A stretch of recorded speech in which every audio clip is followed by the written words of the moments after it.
Okay, so good morning, everyone. We are meeting for the special session, which is something additionally done. See, there is a lot of confusion, there is a lot of stress regarding case studies and how to crack case studies and all that. But trust me, case studies में और normal questions में ज़्यादा अंतर नहीं होता. मैं ये इसलिए कह रहा हूं क्योंकि case studies will be a question with so much of lot of redundant information, unwanted information around it. मतलब आधे पेज में जो क्वेश्चन हो सकता है उसी क्वेश्चन को पानी डाल डाल के डाल डाल के 1.5 पेज का बनाने का. सो हम लोग 4 केस सिनारियो सॉल्व कर रहे हैं. चारों केस सिनारियोज में आपको रियलाइज होगा कि बेसिकली कुछ नया नहीं करने जा रहे हैं. हम लोग वही कर रहे हैं जो अब तक कर रहे थे. Now your case study can be theory based or it can even be practical based. मतलब थियरी के हिसाब से एमसीक्यूज आ सकते हैं, थियोरेटिकल कॉन्सेप्ट्स पे एमसीक्यू आ सकता है, या फिर they may ask you a practical question of material costing, employ cost, standard costing, or miscellaneous questions which will require knowledge of more than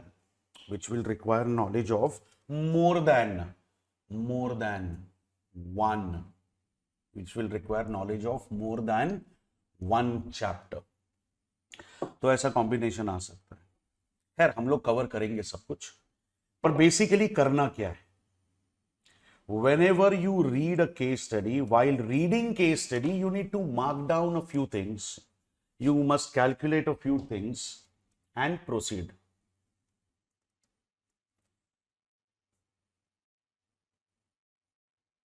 Are you getting me? While reading question, you should mark down things and understand those things and proceed with the solution. Question पढ़ते रहो. क्या क्या चीजें दी है वो दिमाग में रखो, क्या चीजें फाइंड आउट कर सकते हो वो निकाल के रखो. यू नेवर नो, काम आ जाए. Okay, so let's get started with the first case study. I guess you have this case study. I have already given you this. तो स्टार्ट करते. Case scenario number 1. Popular company produces various articles for student purpose. It has been in industry since last 25 years. Company has a very humble start, but gained popularity over the years due to excellent quality products which were sold at a very competitive prices. Company has huge reserves and feel that it is obligated to give back to the society from which it has grown. Last year, management decided to produce and supply special quality school bags, water bottles, and geometry boxes to NGOs. So with this information, you must understand that you are dealing with 3 different types of products. One is school bags, other one is water bottles, and the third one is geometry boxes. And we are selling it at no price as a social responsibility. No price means you may not charge a higher selling price. These articles were simple looking, but were more durable, that would not have wore off easily and could have been used for a long term. This year, management wants to add another dimension to social work. It approached to charitable schools and government run schools and offered them to supply the same articles. मतलब पहला NGO को supply करते थे, अब NGO के साथ साथ हम लोग स्कूल्स को सप्लाई करेंगे गवर्नमेंट स्कूल्स को सप्लाई करेंगे. So basically I have 3 different types of products and now I have 2 different customer basis. One is NGO and the other one is government schools. This will help students in the school to get these things at a very low price compared to the market. तो boss, आपका 2 customer base तो पता चल गया. एक NGO, दूसरा government schools. The variable cost are 180-40 for bags, water bottles and geometry boxes respectively. These articles are made using a single machine. एक ही machine से 3 चीजें बनती है. अब ज्योमेट्री बॉक्स, वाटर बॉटल्स और स्कूल बैग के लिए एक मशीन कैसे वगैरह ये सोचना मत. जो दिया है वो फॉलो करने का. 0.20 hours 0.20 hours of machine operation is required for 1 unit. Machine hours are required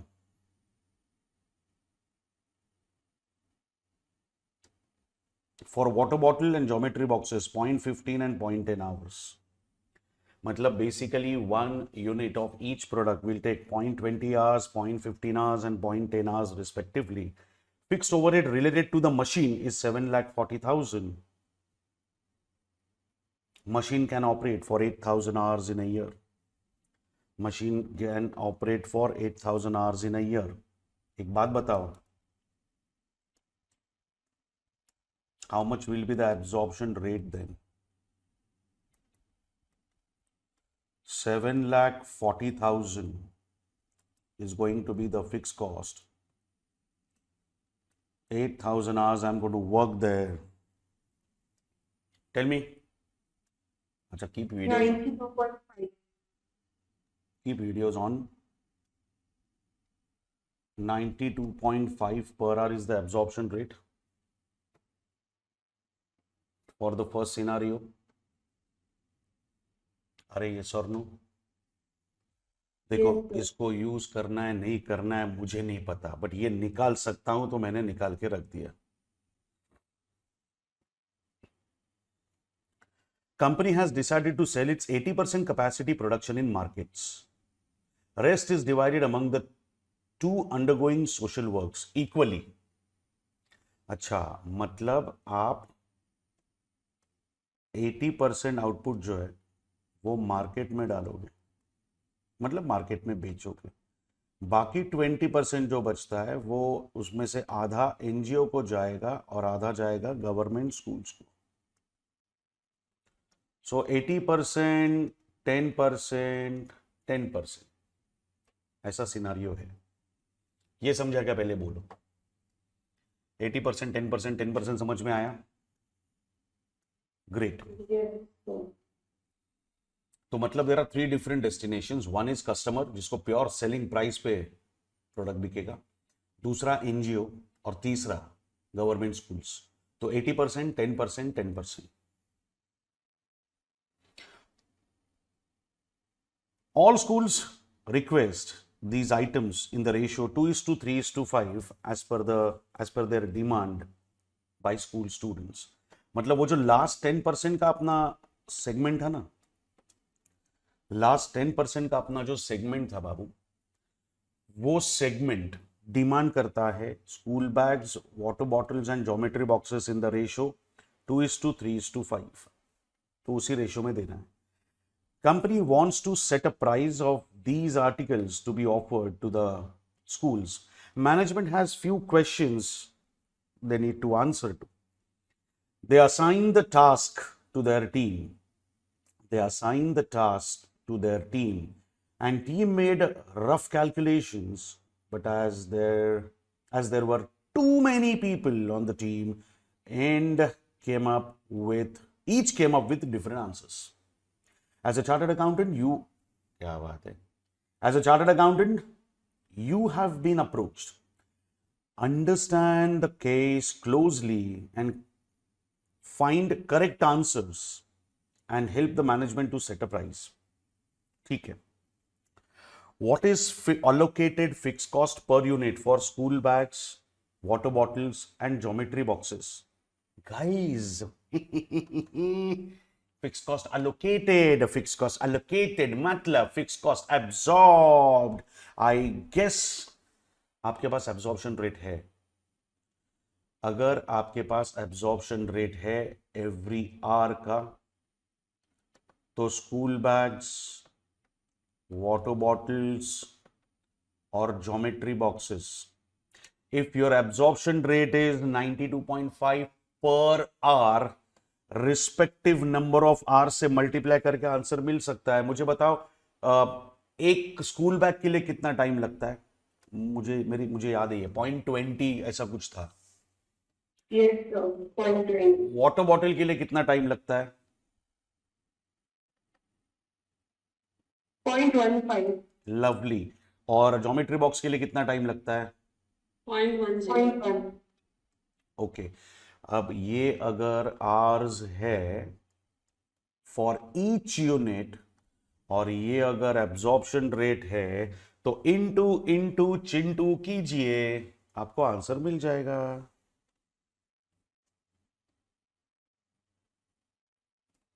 कितना आ रहा है? 18.5. This is 18.5. 13.875. 13.875. 9.25. 9.25. अब मेरी बात ध्यान से सुनो.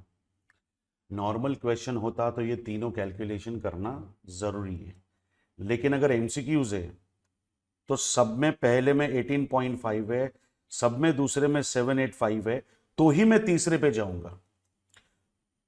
तीसरे में 9.25 है ना. That means your answer is B. आपको समझा मैंने क्या किया? देखो पहले कभी कभी क्या होता है, इधर 18.5 देंगे, ये 19, 17, 16 होगा, तो सीधा पहला ही चेक कर लेंगे, आगे का जाने की जरूरत नहीं. यहां पे पहले दो, in all four options your first two answers are same, तो मुझे third one is a deciding factor. आपको समझा? बताता हूं, नेक्स्ट पार्ट में बताता हूं. If the prices were 200, 160 and 100, what would be overall break even point in units in relation to fixed cost? बाबू, आपको अगर ओवरऑल ब्रेक इवन पॉइंट निकालना है तो आपको सबसे पहले कंट्रीब्यूशन मालूम होना चाहिए. यस और नो? चलो, तो ये सब रफ कैलकुलेशन है, ये नोटबुक के लास्ट पेज पे करने का, सॉरी आंसर शीट के लास्ट पेज पे करने का. अब मुझे बताओ क्या क्या प्रोडक्ट्स है आपके पास? School bags, water bottles, geometry boxes. Tell me the selling price quickly. Selling prices बताओ.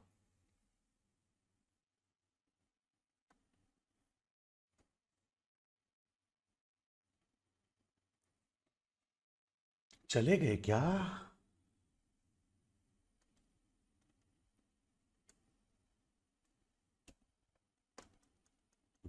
Hello hello. 200. 200. 160. 60. 160 and 100. एंड 100. आपको क्वेश्चन में वेरिएबल कॉस्ट पर यूनिट भी दे रखी है फर्स्ट पैराग्राफ में, फर्स्ट नहीं थर्ड पैराग्राफ में. 180, 40 मिली. This is 100, this is 80, this is 40. तो 100, 80, 60 is contribution per unit. 180, 60 is contribution per unit. Array, is this clear? 180, 60 is contribution per unit. अब ऐसा है कि मुझे कंबाइंड ब्रेक इवन पॉइंट निकालना है. कंबाइंड ब्रेक इवन पॉइंट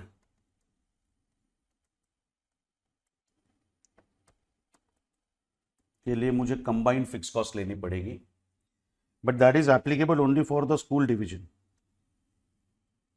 जिसमें मैं सिर्फ 10% आउटपुट बेच रहा हूं। तो मैं पूरे के पूरी 7,40,000 की फिक्स कॉस्ट कंसिडर नहीं करूंगा। I will consider 10% of my fix cost. I hope you are clear with it. Boss, मेरा धंधा 3 जगह पे बटा हुआ है। 80% में आउटपुट बेचता हूं कस्टमर को, मार्केट 10% एनजीओ को देता हूं, और बाकी का जो 10% है वो मैं स्कूल को देता हूं, जिसका कैलकुलेशन चल रहा है। अब मुझे अगर सिर्फ स्कूल के बारे में सोचना है तो मेरी फिक्स कॉस्ट भी पूरे के पूरी रिकवर करने की जरूरत नहीं है। फिक्स कॉस्ट भी 80%, 20%, 10% में स्प्लिट करेंगे, बिकॉज टाइम तो सेम ही लगेगा ना। मैं चाहे ओपन मार्केट के लिए ये प्रोडक्ट्स बनाऊं, मैं चाहे एनजीओ के लिए ये प्रोडक्ट्स बनाऊं, या फिर चाहे मैं ये स्कूल के लिए प्रोडक्ट बनाऊं, कम ज्योमेट्री बॉक्स बनाने में जो टाइम लगता है वो लगेगा ही। Pricing will be different, time taken will be same. अगर टाइम सारे कस्टमर्स के लिए सेम है तो time should be the base. तो भाई 10% आउटपुट अगर स्कूल को जा रहा है तो 10% of the fix cost school के लिए होगी, तो 7,40,000। अब मेरा प्रॉब्लम यह है कि मुझे कंट्रीब्यूशन पर यूनिट अप्लाई करना है, लेकिन मेरे पास 3 अलग अलग कंट्रीब्यूशन है जिसका मुझे कोई यूज नहीं है। मेरे पास 3 अलग अलग कंट्रीब्यूशन है, और 3 अलग अलग कंट्रीब्यूशन होने की वजह से मुझे एक combined consolidated weighted average contribution लेना पड़ेगा, वरना मैं कैलकुलेशन नहीं कर पाऊंगा। अब इसीलिए आपको यहां पे क्वेश्चन में उन लोगों ने क्या दे रखा है, रेशो ई देखा, 2:3:5, 2:3:5 रेशो है। अब इसको सॉल्व करने के 2 तरीके, टोटल क्वांटिटी को एक मान लो, 2:3:5, मतलब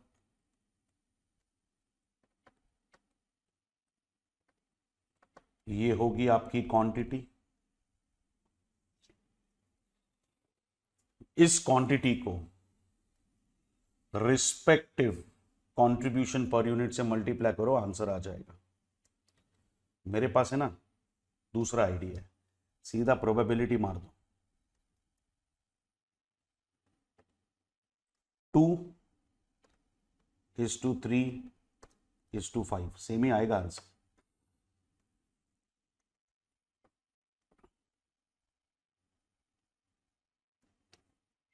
So this will be 20, 24, 30.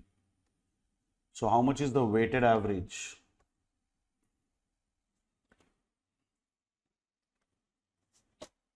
बोलिए। Your weighted average will be 74 per unit.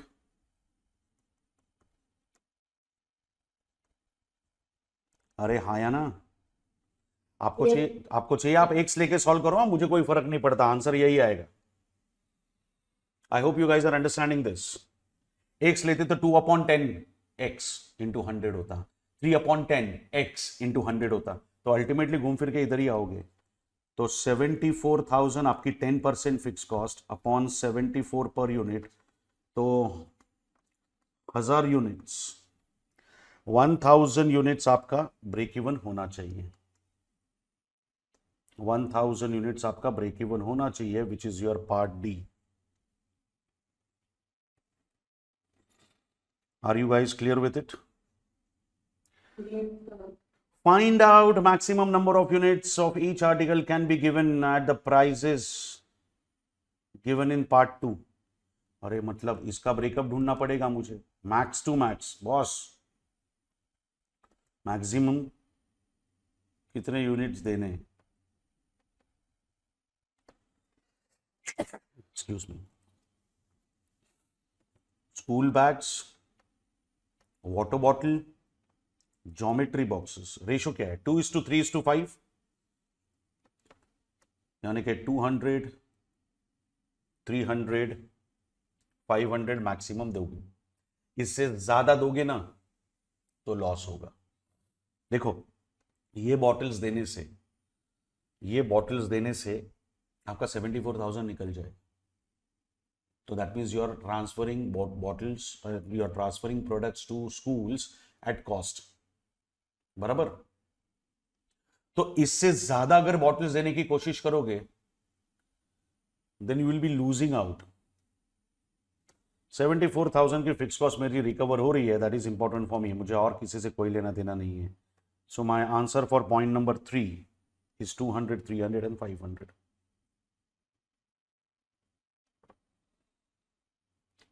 इससे ज्यादा देना फिर लॉस ऑफ प्रॉफिट होगा, क्योंकि मार्केट में कस्टमर बैठा है जो इससे ज्यादा रेट दे सकता है. I hope you are understanding this. दे तो सकता ही हूं मैं, पर नो प्रॉफिट नो लॉस पे एक्स्ट्रा यूनिट बेचने का क्या मतलब है मेरा. I will be losing my profit which I could have easily earn from the market. Next, what will be maximum units to be supplied to the schools of each article. अब school के लिए कितने units बेचूं?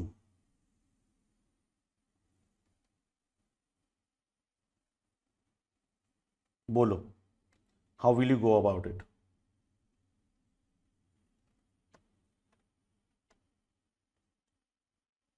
ध्यान से सुनना. आपके पास total time कितना है? 8,000 आवर्स.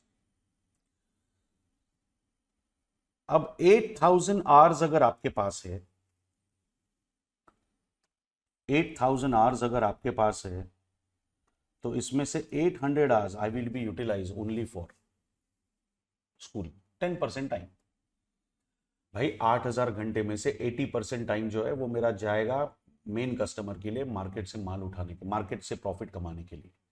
बाकी 20% में से 10% एनजीओ, 10% स्कूल. तो स्कूल के लिए 800 आवर्स में अलॉट कर रहा, which is 10% of 8,000. I hope this is clear. Yes. Yes, sir. Okay. अब टाइम कितना लगता है? अगर टोटल क्वांटिटी मैंने x अज्यूम कर ली, तो 0.2x टाइम चला जाएगा मेरा. 0.2x टाइम मेरा चला जाएगा क्या बनाने में? 0.2x टाइम मेरा चला जाएगा स्कूल बैग बनाने में. Then 0.3x. 0.3x चला जाएगा मेरा वाटर बॉटल बनाने में. एंड 0.5x मेरा चला जाएगा, 0.5x मेरा चला जाएगा Geometry box. बराबर. ये तो हुई क्वांटिटी, ये क्वांटिटी हुई. अब मुझे बताओ हर एक प्रोडक्ट के लिए कितना आवर्स लगता है? 0.2, 0.15, 0.10. 0.10 आवर्स. आपको समझ में आया मैं क्या कर रहा हूं? अगर मेरे पास 800 घंटे है, if I have 800 hours, this is a quantity I am planning to produce, this ratio must be followed. Ratio का भी कंस्ट्रेंट दिया है, तो ठीक है. हर एक यूनिट अगर मेरा 0.2, 0.15 एंड 0.10 आवर्स लेने वाला है, अगर हर एक यूनिट मेरा 0.2, 0.15 एंड 0.10 आवर्स लेने वाला है, तो ये क्वांटिटी पे मिला के टोटल टाइम कितना जाएगा? तो बॉस 800 घंटे में this will be 0.04, right. This will be 0.45. नहीं, ये कितना आ रहा है? 0.045. 0.045. और ये आएगा 0.05x बराबर. ऐड कर लो तीनों को and find out value of x.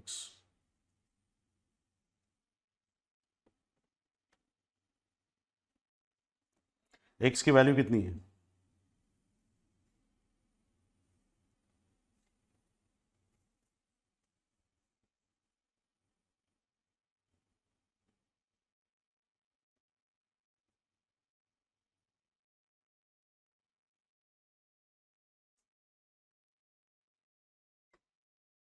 So 5,000, 59,259.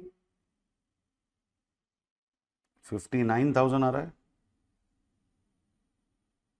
5,925.92. So 5925. हाँ सर. हाँ, अभी राउंडिंग ऑफ का रूल मुझे समझाओगे तुम लोग. क्या रे, तेरे को मालूम नहीं राउंड ऑफ करने का? तो 0.25 है तो 26 आएगा. 26 ले नहीं सकता क्योंकि if I take 26 5926 my number of hours will exceed 800. जो मैं होना ना आई दूंगा. मेरे पास 800 घंटे ही है, तो जो भी करना है 800 घंटे के अंदर करना है. अगर मैं 592 को सीरियसली लेके उसको राउंड ऑफ करके 5926 करता भी हूं तो भी मेरे पास उतना टाइम नहीं होगा. तो मुझे 5925 पे रेस्ट्रिक्ट करना पड़ेगा खुद को. और बाकी you already know the bifurcation 2:3:5. तो 2:3:5 में स्प्लिट करो. Tell me what is the first quantity. 2:3:5 में स्प्लिट करके पहला क्वांटिटी निकालो स्कूल बैग्स का. 2:3:5.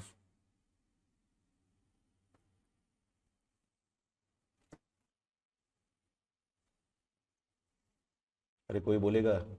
1185. अभी रुको. सारे 4 ऑप्शंस में से 1185 सिर्फ इसी में. आगे का देखने की भी जरूरत नहीं है, उठा के लिख देना सीधा, आपका टाइम बचेगा. समझा मैंने क्या किया? 4 ऑप्शंस में से सिर्फ सी में 1185 दिख रहा है.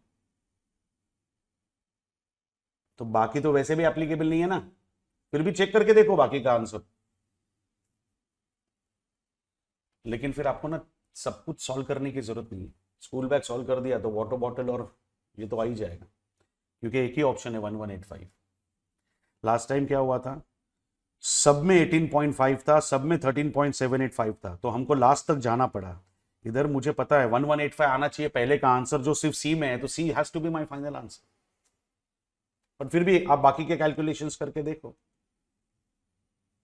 School bags, water bottle and geometry boxes करके देखो कैलकुलेशन आ रहा है क्या सेम.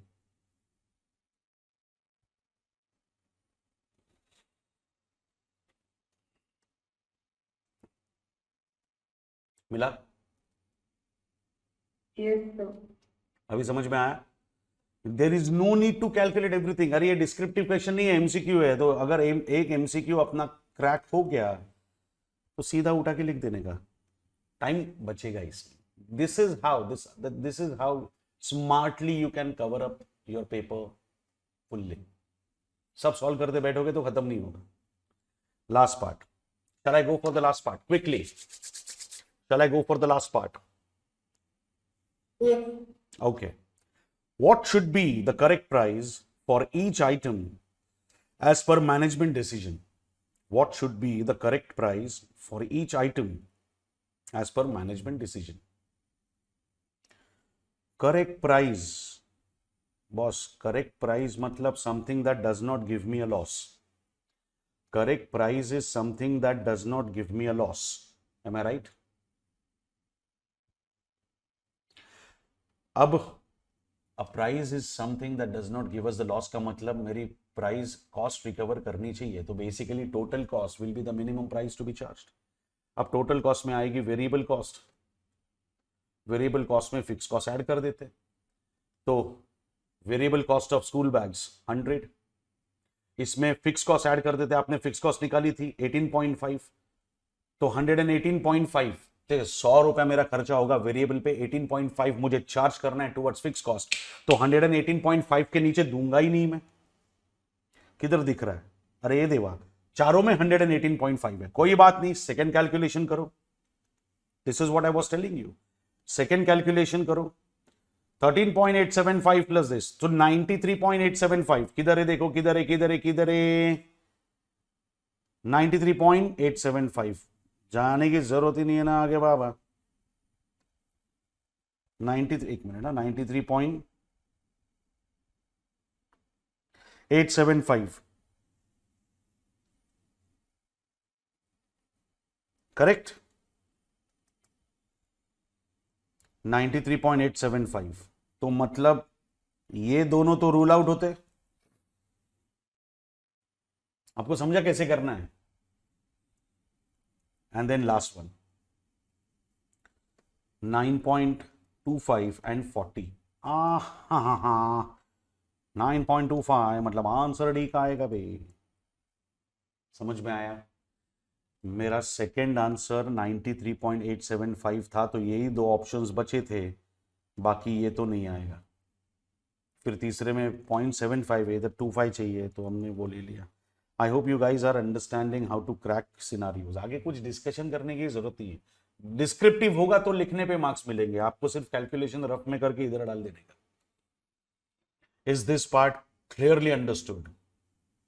चलो, अरे कुछ तो रिएक्ट करो माथुर साहब, कुछ तो रिएक्ट करो।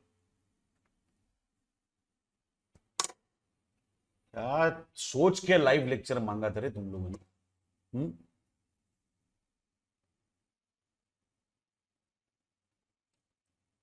Can you guys hear me? Yes. Yes. Yes, sir. तो लाइव लेक्चर क्यों चाहिए था तुम लोगों को, जब ऐसे ही बैठना था? अच्छा खासा रात को रिकॉर्ड करके सुबह डाल दिया होता मैंने अब तक। चलो कोई बात नहीं, अब आए हो तो फटाफट फटाफट आंसर दो। Let's go to case scenario 2। इसका भी नोटबुक नंबर, पेज नंबर आपको मार्क करना है तो कर लीजिए। आपको पता है इसका फायदा क्या होता है, पहले वाले का ये सब आपके रेफरेंस के लिए।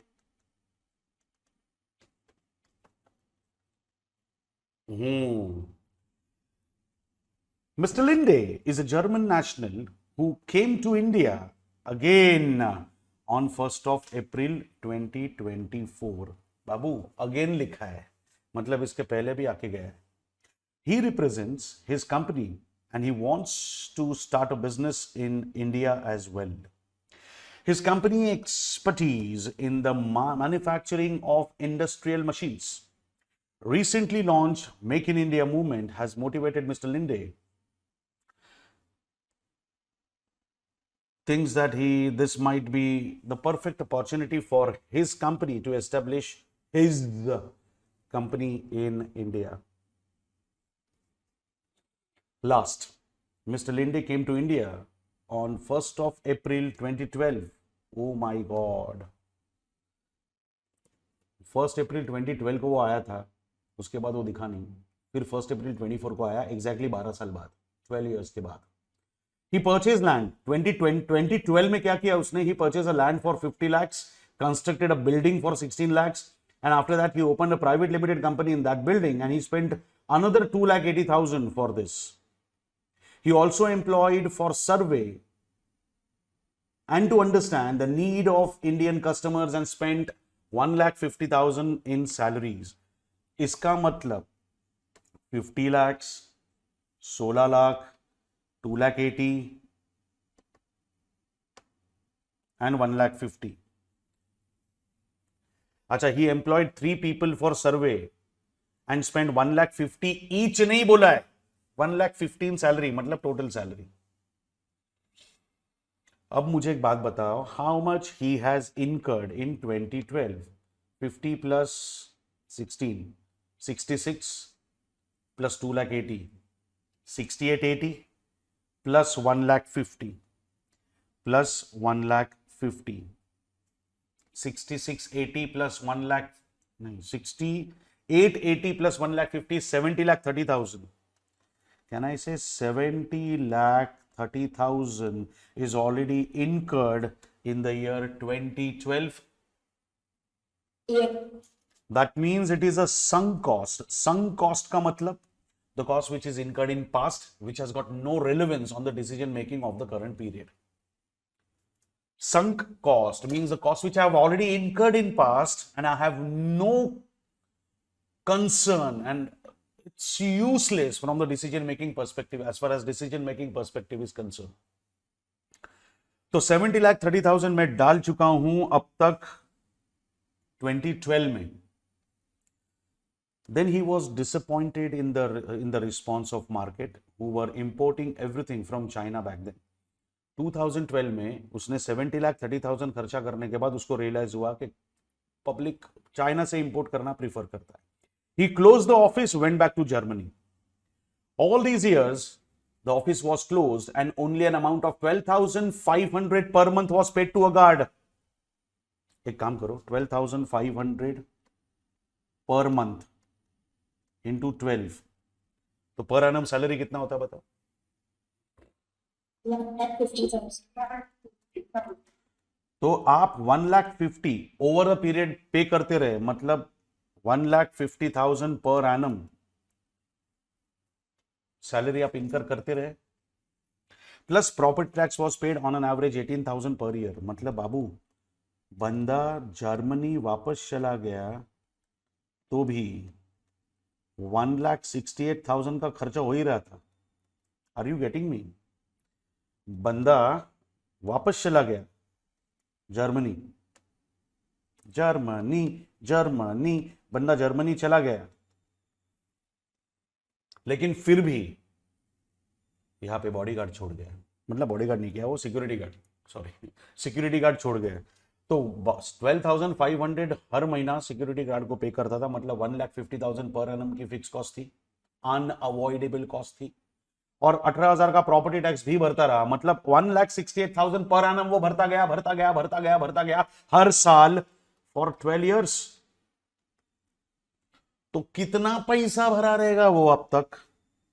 How much he must have incurred so far? 12,16,000. हाँ, कितना? 20,16,000. 20.16 lakhs. 20.16 lakhs is his unavoidable fixed cost. बात समझ में आई? और ये भी संक कॉस्ट ही है ना, क्योंकि 70-30 सेटअप में चला गया, 2016 पेमेंट में चला गया.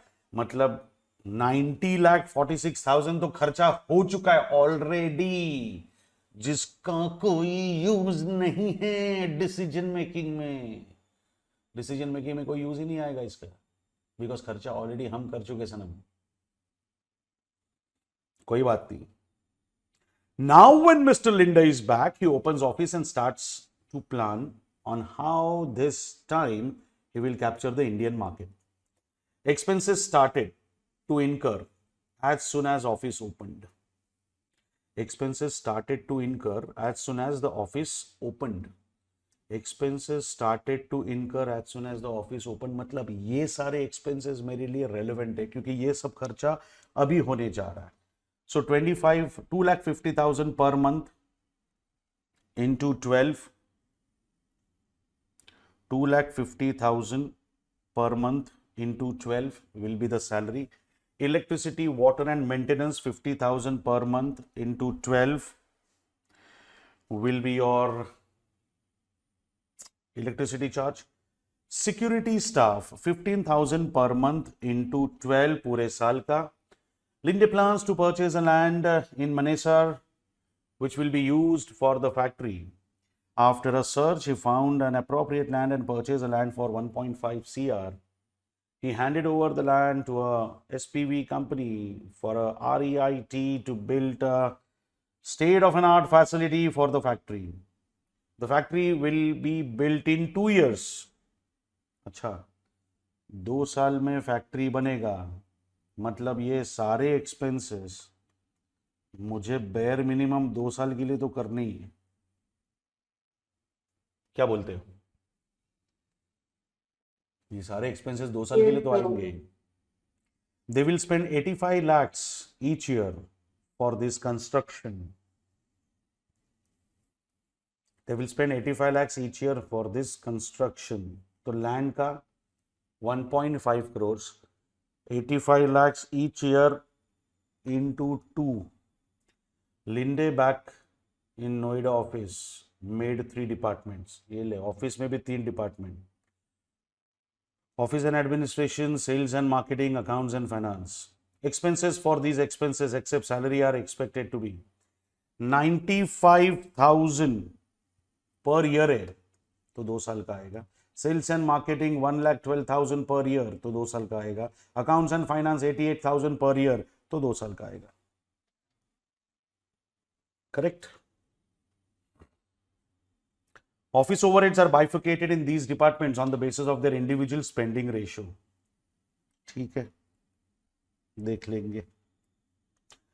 Technology is developed in Germany, but at present its execution is not required. Therefore, they do not require any expert as of now. Also because the factory is not ready. फालतू का information. जब तेरे को मालूम है कि ऐसा कोई बंदा यूज ही नहीं करने वाले हम लोग, तो वो इन्फॉर्मेशन देने की क्या जरूरत. There is someone, some technician, but his services are no longer required because the factory is not ready. तो ये तेरे को पहले से मालूम है फैक्ट्री रेडी नहीं है, तो ये लाइन देने की जरूरत क्या है. मैंने बताया था आपको, they give you redundant data. थोड़ा एक्स्ट्रा डेटा दे देते और तुम लोग घूम जाते हो फिर डेटा में. तुम्हारे लिए हर एक लाइन इंपॉर्टेंट होती है क्वेश्चन की. आई अंडरस्टैंड, लाइन हर एक इंपॉर्टेंट है, बट हर एक लाइन का इंप्लीमेंटेशन नहीं होता. कुछ लाइन छोड़ देनी चाहिए. सबको पकड़ के नहीं रखने का. कुछ चीजें छोड़ दोगे तो ज्यादा खुश रहोगे. मतलब सोल्यूशन में आगे बढ़ते हैं. Mister Linde, being the only person representing the company and lone German in the Indian office, feels difficult to manage everything as he finds Indian corporate environment very challenging. He asked the company to deploy another German manager to India. This will cost company additional 2 million Indian national रूपी. बाबू 2 million का मतलब 20 lakhs per year. तो ये भी 40 लाख लेगा. 40. अरे हाँ या ना. This will cost the company additional 20 lakhs per year to relocate this additional manager in India. The German management is divided on this decision.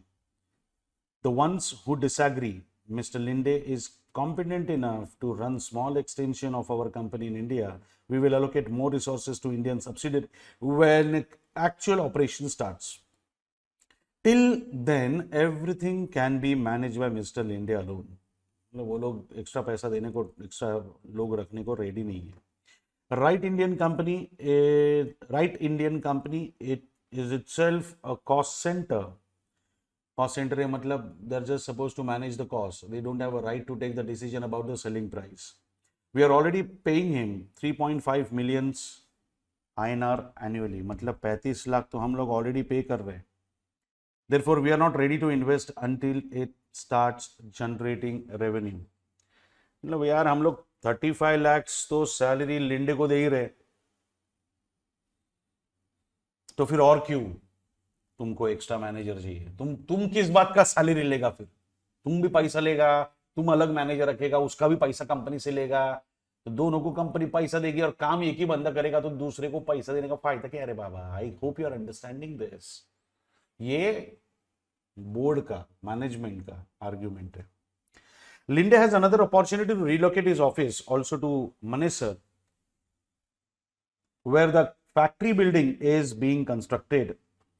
The distance between head office and factory will reduce greatly, which will highly beneficial to when the factory will become operational.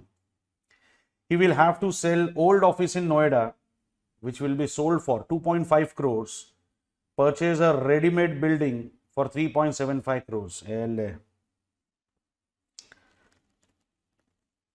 2.5 crores वो बेचेगा 2.5 crores में और खरीदेगा 3.75 में.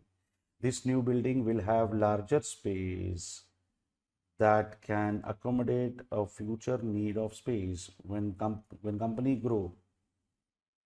ज़्यादा जगह मिलेगी अभी, वो बाद में हम लोग यूज करते हैं जब कंपनी बढ़ेगी. It seems to be like perfect investment opportunity to Linde. ठीक है.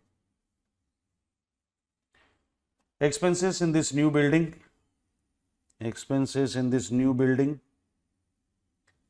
3 lakh rupees per month, electricity and water 80,000 per month and security 30,000 per month. बर ये भी सही है. Index cost of building in Noida is 2.25 crores and tax on long-term capital gain is 12.5%. बस इसी की कमी थी लाइफ में. कितने में बेचा? 2.5 CR. बराबर. इंडेक्स कॉस्ट कितनी थी? 2.25. ओके, तो 2.5 आपने कमाया, दैट इज फाइन. बट ये 25 lakhs पे 12.5% टैक्स आएगा ना कैपिटल गेन, तो वो कितना होता है?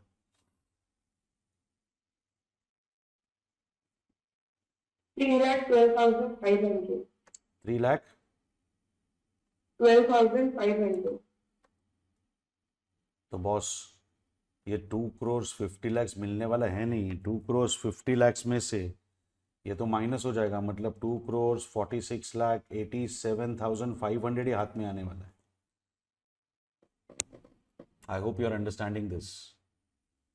Yes, sir. Yes. 2.5 crore 2.5 crores में बेचोगे, दैट इज फाइन. तो 25 का बिल्डिंग 250 में बेचते हो, 25 लाख का प्रॉफिट कमाते हो. 25 लाख का प्रॉफिट कमाने के लिए भी गवर्नमेंट आ जाएगी मित्रों. हाँ ओके, जो भी है आ जाएगा गवर्नमेंट. 12.5% टैक्स लेके जाएगा. 25 lakhs पे 12.5% मतलब 3,12,500 और कटेगा अपना टैक्स. तो 2.5 crores आएगा, लेकिन उसमें से 3,12,500 जाएगा, तो नेट हाथ में बचेगा 2 crores 46 lakh 87,500. On the basis of the above information, answer the following 5 MCQs. Find out avoidable cost till the factory becomes operative. Avoidable cost कितनी होगी रे बाबा? अवॉइडेबल कॉस्ट, अभी सारे कैलकुलेशन में अवॉइडेबल कॉस्ट कौन से? देखो, ये तो एग्जिस्ट ही नहीं होती, ये ऑलरेडी इनकर कर चुके हैं हम लोग. 2 साल तक फैक्ट्री रेडी होने तक कौन सा खर्चा अवॉइड कर सकते हो? एट द मोस्ट तुम लोग ये अवॉइड कर सकते हो, इससे ज्यादा अवॉइड करने की ताकत नहीं अपने में. लिंडे का पैसा लिंडे लेके रहेगा, लिंडे थोड़ी अपना पैसा छोड़ेगा. 35 lakhs लिंडे को पे कर रहे हो, लिंडे तो अपना पैसा लेके रहेगा. He is planning to appoint one manager. He is planning to appoint a manager for 2 years, जिसको 20 लाख रुपया पर साल हर साल देगा. मतलब यही अवॉइड हो सकता है कि मैं उसको अपॉइंट ना करूं. तो 40 लाख 40 lakhs. पहले का answer D. Find out sunk cost and shutdown cost. अरे देखो, हमने ये तो डिस्कस कर लिया है. संक कॉस्ट इज 70,30,000 जो हमने ऑलरेडी इनकर की थी, जिसका आप कुछ नहीं हो सकता. और दूसरी आपकी शटडाउन कॉस्ट पता है ना, अनअवॉइडेबल फिक्स कॉस्ट भी आती है उसमें. तो गार्ड को 1,50,000 देना पड़ा, प्रॉपर्टी टैक्स 18,000 भरना पड़ा, मतलब 1,68,000 तो मैं हर साल भरता रहा. तो 1,68,000 इंटू 12, 16,80,000 मैंने ऑलरेडी भरा है हर साल, प्लस 70,30,000 मेरा संक कॉस्ट है. तो 1,68,000 इंटू 12, 20,16,000, सॉरी 20,16,000 मैंने 12 साल का भरा है, प्लस ये, तो 96,46,000 होना चाहिए. है क्या? देखो पूरी बाबा की बोल छे, आपको समझा? सॉल्व करते करते ये सब मिला था हमको. Yes, sir. I hope this is crystal clear. Point number 3. What is the total out of pocket expenses of the company in Noida branch after factory land is purchased? एक मिनट, इसको तो प्रॉपरली सॉल्व करके निकालना पड़ेगा. अच्छा, नोएडा में सबसे पहले खर्चा क्या आ रहा है जरा देखो. नोएडा का डेटा दिया है इन लोगों ने यहाँ पे. ये नोएडा का ऑफिस है, मतलब सबसे पहले क्या आएगी? सैलरी. बताइए कितनी है सैलरी? 3 lakh, हाँ 2,50,000. अच्छा, ये 2,50,000 है ना रे, 2,50,000 पर मंथ, 2,50,000 पर मंथ है, नहीं पर एनम है, देखो जरा, पर मंथ है, पर month. तो मल्टीप्लाइड बाय 12 आएगा पूरे साल के लिए, और ये खर्चा 2 साल चलेगा, सो 3 लाख, 30 लाख, 30 लाख, 60 लाख, 60 लाख आएगा, ये आया ना? Yes. इधर ही लिख दे चल, दिस इज 60 lakhs, ये 50,000 इंटू 12, 6 लाख इंटू 12, ये 12 लाख आएगा, हाँ या ना? Yeah. सिक्योरिटी स्टाफ 1,000 और 15,000 पर मंथ, मतलब 12 महीने का आ जाएगा 1,80,000, 1,80,000 2 साल का आ जाएगा 3.6 लाख, 3,60,000, चेक कर लो, Yeah. मिला? अब ये सब कुछ जो है वो कैपिटल एक्सपेंडिचर है, उसको माफ कर दो, ये 3 एक्सपेंसेस आएंगे, 95,000 पर एनम इंटू 2, 190, 1,90,000, ये आएगा 2,24,000, और ये आएगा 88 इंटू 2, 8 दूनी 16, 1,76,000, चेक कर लो, 60 lakhs आएगा, 12 lakhs आएगा, 3.6 आएगा, ये बीच का पैराग्राफ मैंने नहीं लिया because it is a capital expenditure, फिर 1.9 आएगा, 2.24 आएगा, 1.76 आएगा, लिंडे बाबू जो है वो 35 lakhs इंटू 2 भी लेके जाएगा, 70 लाख, 70,000, ये मेन कॉस्ट है, ठीक है, ये तो रेवेन्यू जो आएगा, लेकिन इन्होंने पूछा क्या क्वेश्चन में,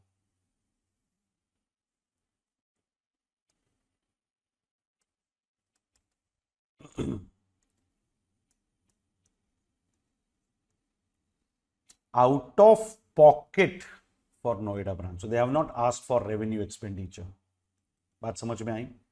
अगर ये सिर्फ रेवेन्यू एक्सपेंडिचर पूछते तो 2 साल का निकाल के ले लेते, लेकिन इन्होंने आउट ऑफ पॉकेट पूछा है, तो हमको वो कैपिटल एक्सपेंडिचर भी कंसिडर करना पड़ेगा। अब कैपिटल एक्सपेंडिचर कितना आएगा देख लो, कैपिटल एक्सपेंडिचर में इधर आएगा ना construction cost, 85 lakhs into 2,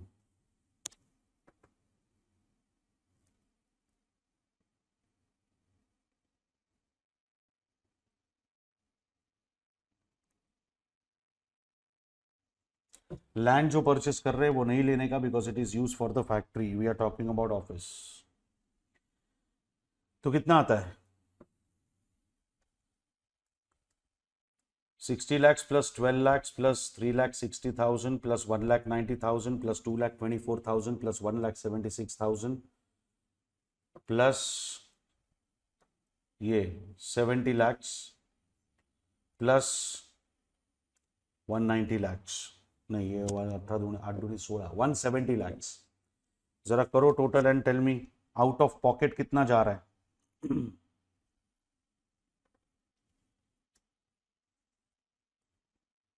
out of pocket कितना जा रहा है, जल्दी बोलो।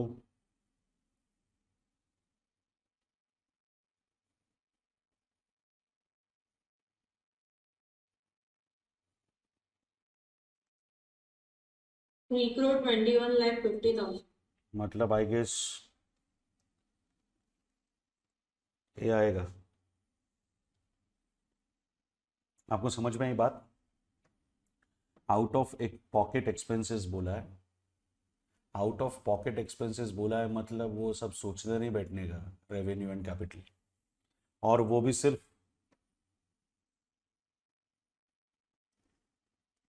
आफ्टर लैंड इज परचेज, अगर ये नहीं होता तो लैंड की कॉस्ट भी ऐड कर देते, समझ में आया? आफ्टर लैंड इज परचेज ना, तो लैंड की कॉस्ट नहीं आएगी, वो हो गया है ना, तो आगे कितना आएगा वो लिख देंगे हम लोग। अरे भाई समझा कि नहीं? What will be the out of pocket expenses incurred in relocation or relocation to head office to Manesar? अरे बाप रे, मतलब ऑफिस रिलोकेट करने के लिए खर्चा कितना आएगा पूछ रहे हैं। सबसे पहले तो आपको ये लेना पड़ेगा 3,75,00,000 का एसेट। आया ना? तो ये आपके जेब से जाएगा 3.75 crore to buy a new office, और उसके सामने बंगड़ू ये पैसा आपको मिलने वाला है आपका पुराना ऑफिस बेच के। जरा दोनों का डिफरेंस निकालो। 3.75 लगेगा खरीदने के लिए, 3.75 लगेगा खरीदने के लिए। 2,46,87,500 में अर्न करूंगा मेरा पुराना ऑफिस बेच के। तो अभी और कितना डालना है जेब से? 128 lakh 12. I guess you are ready with the answer. हाँ या ना?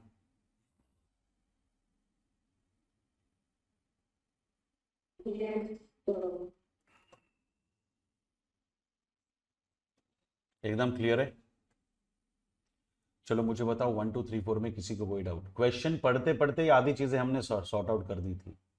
Last part, how much is the unexpired cost of Noida office as on 1st of October 2024 if salaries to all the employees are paid on 31st March?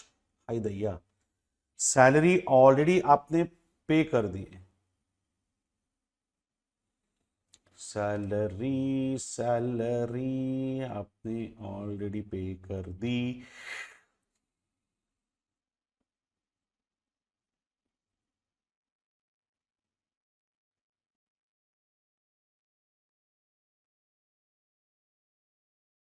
बोलिए। Unexpired cost मतलब the cost which is not yet utilized. मेरी बात को ध्यान से सुनिए। What do you mean by unexpired cost? You rendered some service to me. I paid you for that. That means I have paid for something which I have already experienced, which I have already used.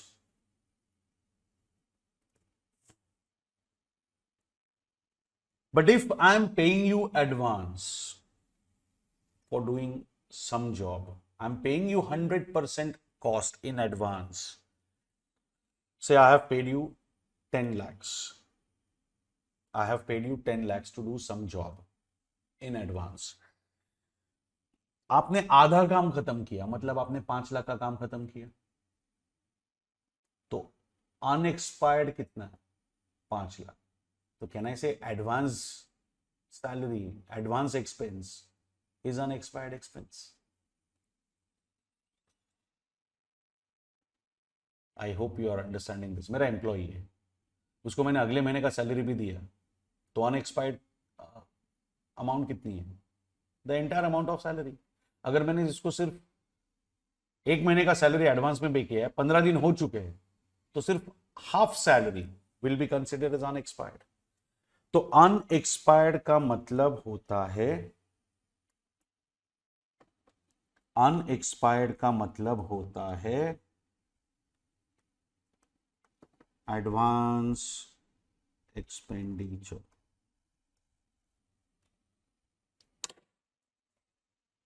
आपको समझ में आया? मैंने car book कर ली, मतलब travel करने के लिए,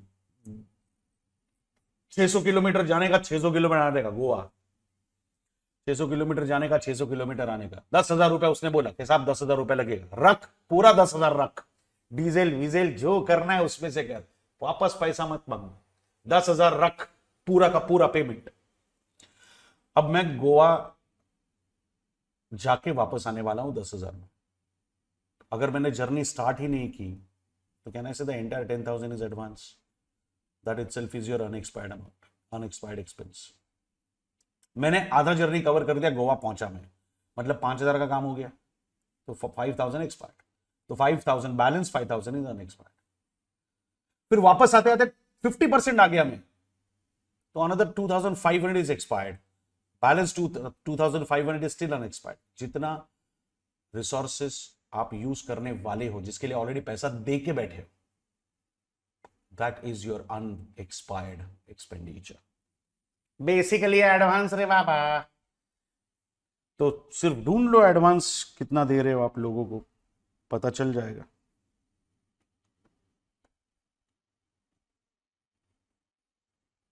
देख लो, read this whole paragraph. Done. अब सोचो, what is a date given? 1st of October, बराबर। If they are talking about 1st of October, मतलब अप्रैल, मई, जून, जुलाई, अगस्त, सितंबर, 6 months are already over. 6 months are already over. तो पर एनम कॉस्ट में से 6 months are already over, मतलब 6 months salary, 6 months cost will be paid and it is yet to be recovered. Date matters. 1st of October को 6 महीने हो चुके हैं, मतलब आपकी 6 महीने की सैलरी तो वसूल हो गई, जो पैसा दिया वो काम करवा लिया मैंने, लेकिन इसके आगे का जो होगा, मतलब ये जो मैनेजर मैं हायर करने वाला हूं, ये स्टाफ सैलरी 2,50,000 की staff salary per month, plus ये 15,000 का सिक्योरिटी स्टाफ, तो बॉस 2,65,000 मैं पर मंथ इनकर कर रहा हूं। 6 महीने का सर्विसेज अनएक्सपायर्ड है, अभी सर्विस देनी बाकी है, तो ये कॉस्ट तो आएगी। अपार्ट फ्रॉम दैट, ये 35 lakhs उस एक बंदे को देते हो तुम लोग, लिंडे को, तो उसका भी तो हाफ लेना पड़ेगा। तो 2,65,000 मल्टीप्लाइड बाय 6 months करो, 80,000. आवाज ब्रेक हो रही है आपकी। 3,90,000. 3 लाख नहीं, 3 कैसे आएगा? 15 लाख आएगा, 90,000. 15,90,000, और ये आएगा 17,50,000।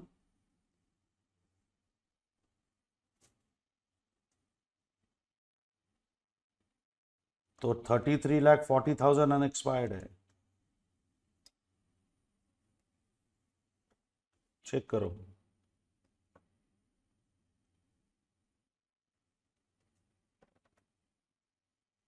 They are talking about salaries, so we are concerned about salary. E. समझ में आया? There can be other unexpected expenses also, but they have restricted us to salary, so we are focusing only on salary. अगर 31st मार्च तक का salary advance में दे दिया, 6 महीना ही काम हुआ है, तो 6 महीने की जो सैलरी है वो अभी भी यूटिलाइज करनी बाकी है, पैसा तो दे दिया है, काम करवाना बाकी है। Unexpired cost is advance expenditure. I hope this is clear. ये कंसेप्ट नया था आपके लिए, ये पूरे सीए इंटर में कहीं भी कवर नहीं हो रहा था, डायरेक्टली पूछ लिया। That is why I am doing case studies with you. Unexpired cost means the cost which is already incurred but resources are yet to be utilized. So in simple terms it is advance. तो पूरे साल की salary पे करता हूं, आधा साल हो चुका है, अप्रैल टू 30th सितंबर, 1st of October का डेट दिया है, मतलब अप्रैल टू सितंबर 6 महीने हो चुके हैं, 6 महीने बाकी है, तो 6 महीने का एडवांस हुआ ना, ले लिया। बोलिए, या तो कोई डाउट, कोई शक या सवाल? No, sir. एकदम क्लियर है? Yes. Okay then, let's proceed with the next one. आगे बढ़े। Yes, sir. चलो, केस सिनारियो 3, आपको कॉन्सेप्ट समझा ना? Either it will be based on concept, मतलब जैसे पहला क्वेश्चन था, इट वाज मार्जिनल कॉस्टिंग, बराबर। अब दूसरा जो हमने सॉल्व किया that was basic concept, some cost कितनी है, नहीं ये नहीं वो नहीं वो ऐसा। अभी देखो क्या पूछा है, case scenario number 3, the Home Mart is the latest trending brand offering home improvement appliances with broadest selection of products with highly competitive prices. The sale is increasing year by year with huge multiples. Current year also, the sales reached triple the last year. The reason being company having good customer support where it provides after sales assistance over phone per item sold. Though it cost only rupee 1 per item sold to the company, it enhanced to 49 lakh 15,200 last year, making a huge impact on the total support cost. 1 रुपया पर item खर्चा है अपना। आगे बढ़ते हैं। All the company's appliances have been majorly categorized into 3 product lines, namely fancy fans, home decors, and assembled furniture. During the current year, the company's revenue as generated is 380, 000, 10 crores 8 lakh 28,800 and 5 crores 80 lakh 75,200 respectively.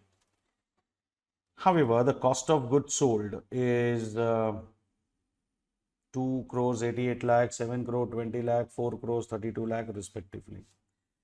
In business, there is a saying, the packing sells the product the first time, but what's inside sells the product second time.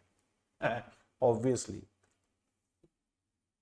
The packing sells the product first time. पहले बार तुम लोग को चकाचौंध देख के item wise packing देख के मजा आएगा, बट अगर प्रोडक्ट आपको अच्छा नहीं लगा तो you will not by the product second time. Some other. Okay, following the saying, the company has the policy of taking back the cartons of the products sold relating to fancy fans to reduce packaging cost. However, thus for smooth returning of cartons, the company has to incur certain carrier cost on its own, which is 5,76,000. So what is 5,76,000? It's an additional cost incurred by us for returning. Or yes or no? And allocating same directly to the said product. मतलब यार fancy fan के लिए 5,76,000 will be incurred directly. There is no other second thought. And that cost will not be incurred for any other product. It will be exclusively, deliberately, precisely, distinctively, specifically, moderately, particularly, only for fancy fans. तो मतलब ये तो directly fancy fan को charge कर सकते हैं, लेकिन बाकी का देखो, item sold, number of deliveries, number of purchase orders, hours of shelf stocking, ये एक्टिविटी बेस्ड कॉस्टिंग जैसे लक्षण दिख रहे इसके. The company can also provide the following basis of allocation. Delivery के लिए physical delivery, oh my god, इधर rate मिल सकता है हमको, निकाल के रख ही देते, चलो काम आएगा. बोलिए, what is the first rate? 0 बराबर से लेना बे.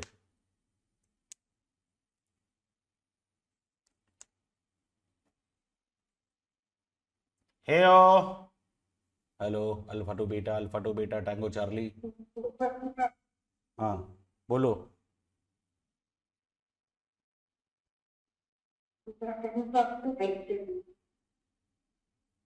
आवाज ब्रेक हो रही है, ओवर एंड आउट.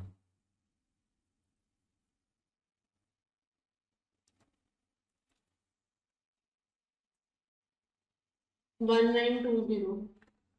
1920. ओके, दूसरे का क्या है? 1,400. तीसरे का क्या है?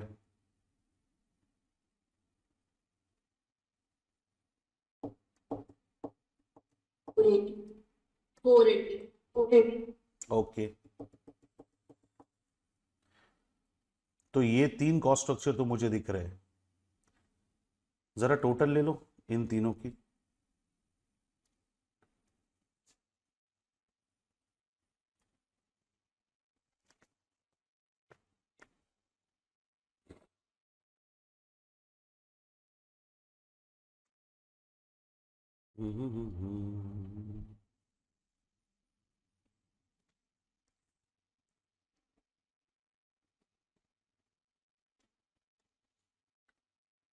आज बताओगे ना?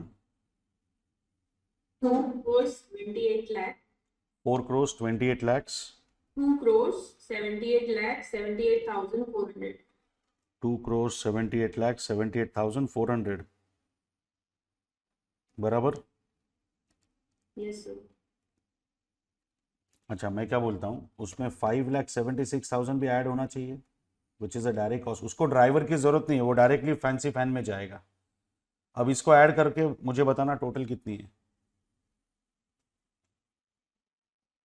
Crores 84 lakhs 54,400. वापस एक बार। 2 crores 84 lakhs 54,400. 2 crores 84 lakhs 54,800। 4,400. Okay. Any other cost you can see?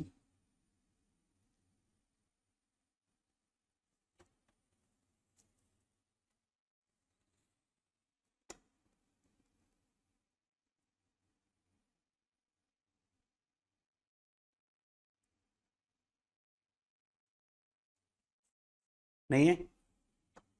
चलो फर्स्ट पार्ट में चलो।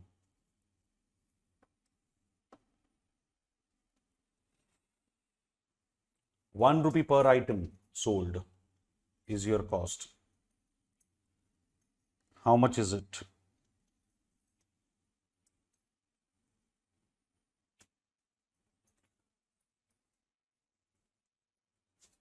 टोटल आइटम सोल्ड निकालो पहले।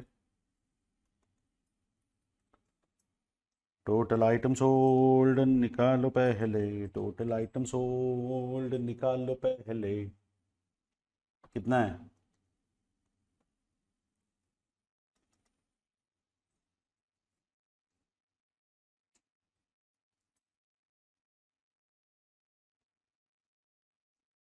One crore 47 lakh 45,600. 1 crore 47 lakhs 45,600. 1 crore 47 lakh 45,000 बराबर। Now add 1 2 3 4 5।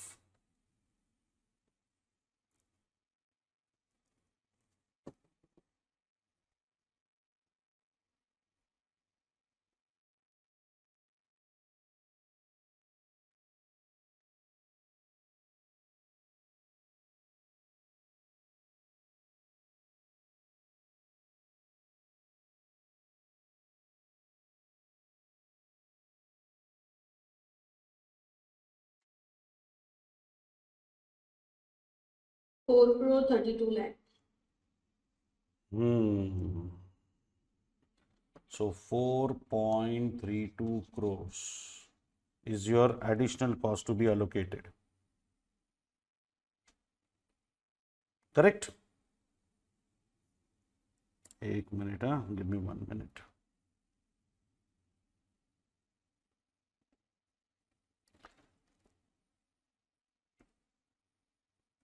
लेक्चर अपलोड हो गया ना?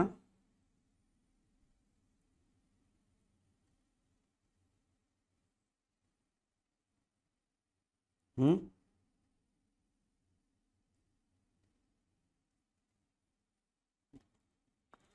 3 तारीख का।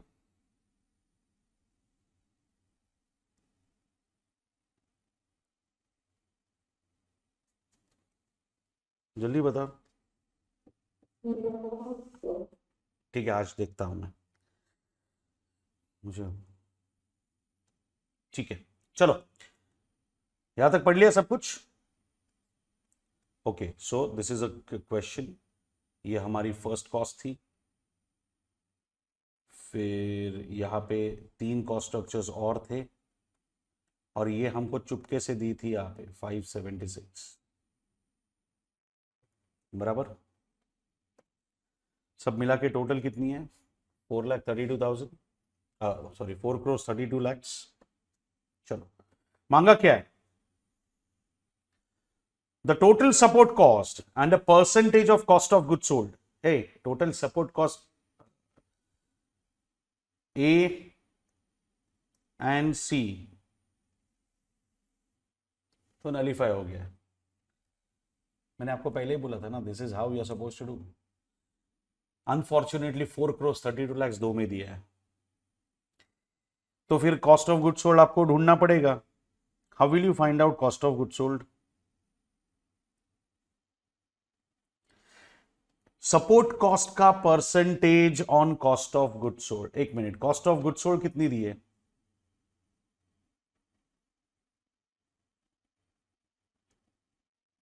ये देखो, so get the total of these three. Get a total of these three. 288, 720, 432. 2 crores 88 lakhs, 7 crores 20 lakhs, 4 crores 32 lakhs. Total cost of goods sold कितनी है?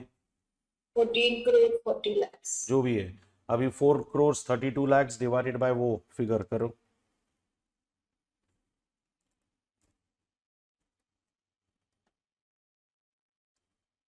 कितना परसेंट आता है? 30%. 30% ना, खत्म हो गई बात, इधर उधर देखने की जरूरत नहीं है। I hope you guys are clear with the first part. Yes, sir. समझ में आया ना? पूरा सम सॉल्व करने की जरूरत नहीं है, प्राइमा फेसी भी आंसर्स निकाल सकते हो। Second, operating income as a percentage of revenue पूछा है। Operating income as a percentage of revenue of each product line, fancy, home decors, assembled, and when all the support cost are located based on cost of goods sold. मतलब हमको अभी 4 crores 32 lakhs इस ratio में split करना है। आपको याद है हम लोग ने ऐसा एक सम सॉल्व किया था, आपको याद होगा, ऐसे 3 कॉलम्स आप ओपन करते हो। ध्यान से सुनना मेरी बात को, मैं शॉर्टकट बता रहा हूं, येड़े जैसा पूरा सम सॉल्व नहीं करने का। Tell me 3 products, tell me 3 products. Fancy fans, Home decor, home decor, assembled furniture. Assemble furniture, बराबर। हमको स्टार्ट करना है रेवेन्यू से। रेवेन्यू से पहले सीओजीएस माइनस होगी, फिर सपोर्ट कॉस्ट माइनस होगी, और सपोर्ट कॉस्ट सीओजीएस के रेशो में ही स्प्लिट होगी। एम आई राइट?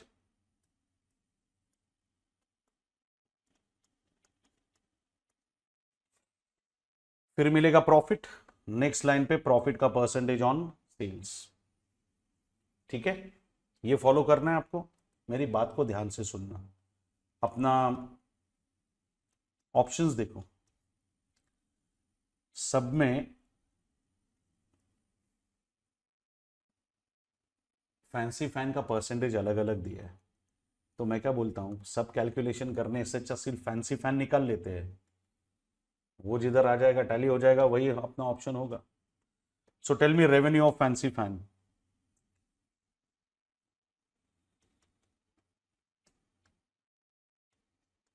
3 crore 80 lakh 88,000. मिला क्या आपको? Revenue of fancy fan, cost of goods sold 3 crores 80 lakh 88,000. AD है 1000। Okay, COGS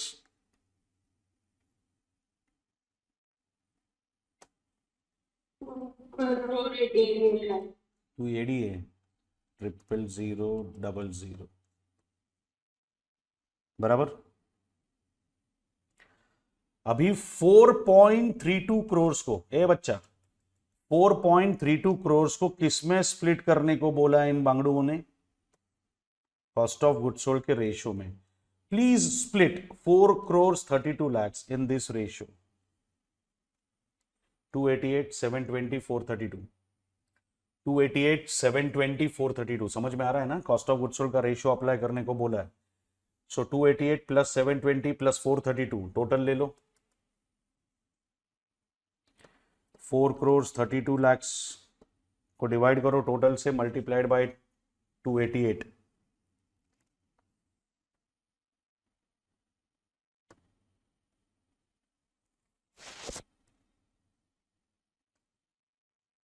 Eight 86,40,000. 86,40,000. प्रॉफिट कितना है?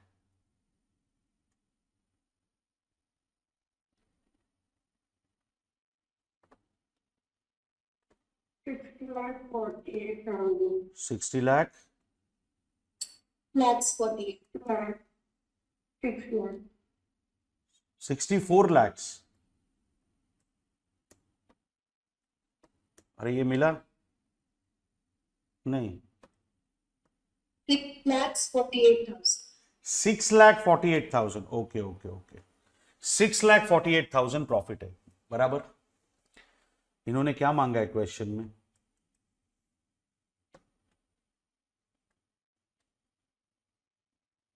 प्रॉफिट परसेंटेज मांगा है ना. चल निकाल, परसेंटेज निकाल. 6,48,000 डिवाइडेड बाय 3 crores 80,88,000.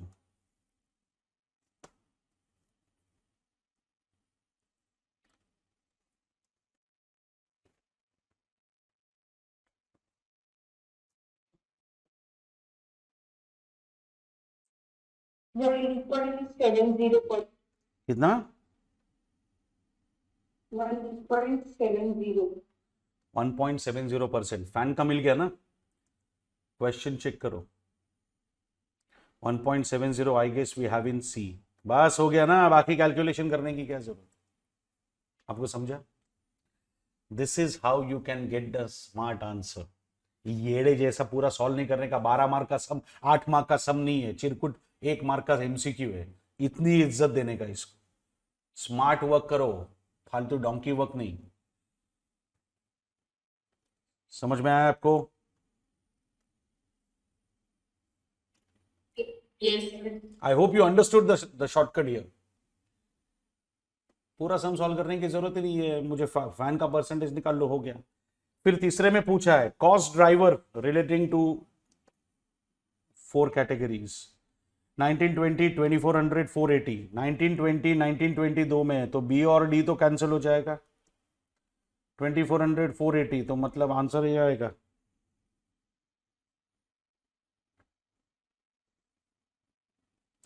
क्या बोलते हैं मियाँ? समझे कि नहीं? श्योर ना? चलो अभी ऑपरेटिंग इनकम पूछा है of each product line using ABC. ये बांगड़ू अभी एबीसी यूज करना है. एक मिनट, बेस्ट पार्ट क्या है बताओ? फर्स्ट आंसर सबका अलग है तो सिर्फ फैंसी फैन के लिए एबीसी फॉलो करके देख लेते ना क्या होता है बाबा. यस और नो? सिर्फ फैंसी फैन का कैलकुलेशन करके देखते. I hope you guys are very clear about it now. थोड़ा सा दिमाग लगाने का, गधा मजदूरी करने का नहीं लाइफ में. तो फैंसी फैन का रेवेन्यू क्या है? फैंसी फैन का रेवेन्यू 3 crores. हाँ जी, 3 crores 80 lakh 88,000. उसमें से सीओजीएस तो जाएगा ही ना. 2 crores 88 lakhs.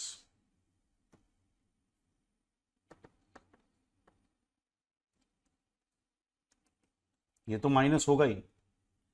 Apart from that there will be 5 cost structures which are to be subtracted. उसमें से वो रिटर्न का कॉस्ट है क्या है वो 5,76,000, वो तो डायरेक्टली फैन में से माइनस होगी। क्वेश्चन में बोला था that is applicable only for fans. 5,76,000, ओहो, और बाकी सबका रेट आपके पास अवेलेबल है। 600 drivers into 1920, 720 drivers into 2400, 1080 drivers into 480, और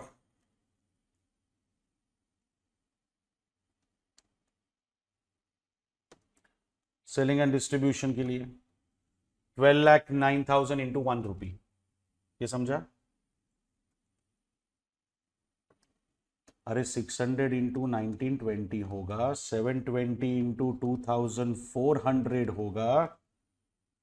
ये तो 1 रुपए में बेच रहे हो, और इसको 480, ये आपको देंगे 4 कॉस्ट स्ट्रक्चर्स। ये चारों कॉस्ट स्ट्रक्चर्स आपके माइनस कर लेना यहां पे। Can you do it? चलो करो और मुझे बताओ प्रॉफिट कितना आ रहा है। 41,04,000. कितना? 1,04,000. 41,04,000 है क्या? देखो क्वेश्चन में।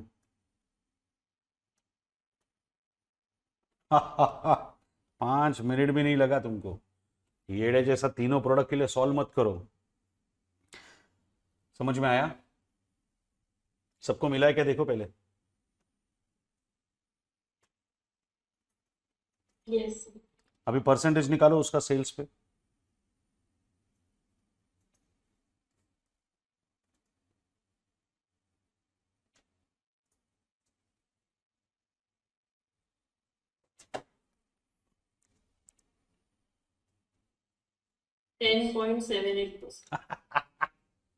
समझ में आ रहा है? There is absolutely no need to focus on other two products. Fortunately अपना फर्स्ट कॉलम जो है ना, वो चारों ऑप्शंस में अलग अलग है, तो सिर्फ पहला वाला ढूंढ लो, आंसर आ जाएगा। हाँ, लेकिन पहला वाला थोड़ा एक्यूरेट ढूंढना पड़ेगा। अच्छा, दोनों में 10.78 10.78 दिया होता ना, तो हम लोग दूसरे का भी कैलकुलेशन करके देखते और सिलेक्ट करते। There is no need to go for all 3। अगर 8 मार्क के लिए प्रॉपर एक्टिविटी बेस्ड कॉस्टिंग पे डिस्क्रिप्टिव क्वेश्चन आता है तो you have to solve it full. यहां पे क्या जरूरत है? दिमाग लगाओ, दिमाग। गधा मजदूरी नहीं करने का लाइफ में, गधा मजदूरी नहीं करने का, क्या करने का? Smart work. I hope you guys are clear. Yes, sir. यहां तक क्लियर है? मैं आगे बढ़ूं?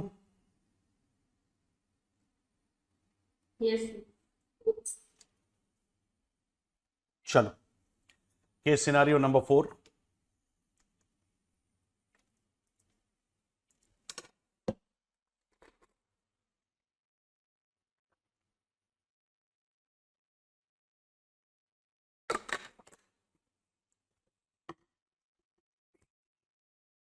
Can you hear me, guys?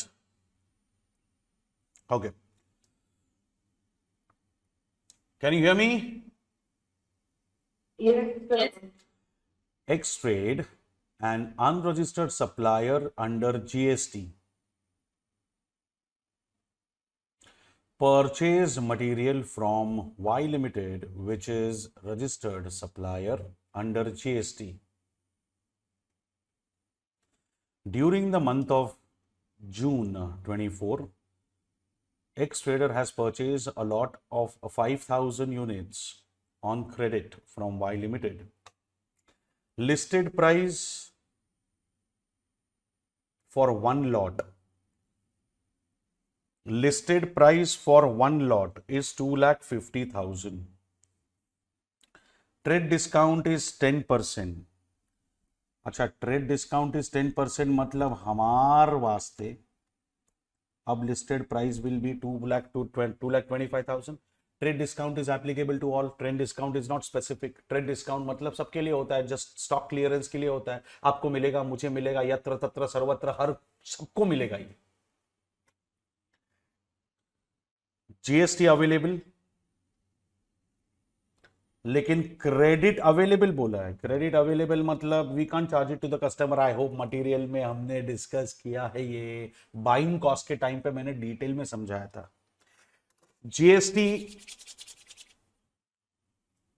Credit available है, और दूसरा हम लोग तो वैसे भी रजिस्टर्ड नहीं, छोड़ दे। Cash discount is an financial expense, we don't charge it to the customer. 10% discount मिलेगा, 10% डिस्काउंट मिलेगा अगर 30 दिन में पैसा दिया तो। एक minute, it's a financial item, it's not a long lasting, neither it is common. Reconciliation में हमने ये पार्ट डिस्कस किया था। It is neither long lasting nor it is common, so it can't be treated in books of accounts. समझ में आ रहा है? Yes, sir. Okay, next.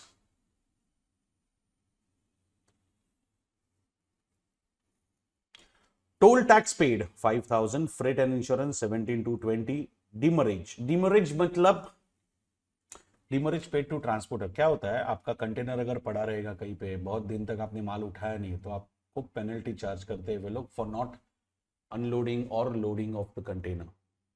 So that is an abnormal expense, we can't charge it to the customer. Commission and brokerage, amount deposited on returnable deposit, amount of refund after returning the container। अबे मतलब 30,000 रुपए मैं पे करता हूं deposit के तौर पे, लेकिन 20,000 रुपए मुझे वापस मिलता है, मतलब basically the original cost for container is 10,000। 30,000 पे कर रहा हूं, लेकिन 20,000 वापस आ रहा है, मतलब मैं पे 10,000 कर रहा हूं कंटेनर के लिए। I hope this is clear. Other expenses 2% of total cost. A 20% shortage in material on receipts is expected considering the nature of raw material. मतलब normal loss 20%. The payment of supplier is made within 21 days. मतलब discount मिला होगा तो भी लेंगे नहीं बाबू, discount मिला होगा तो भी लेंगे नहीं।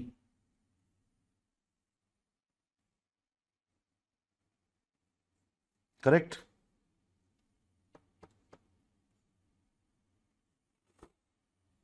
आगे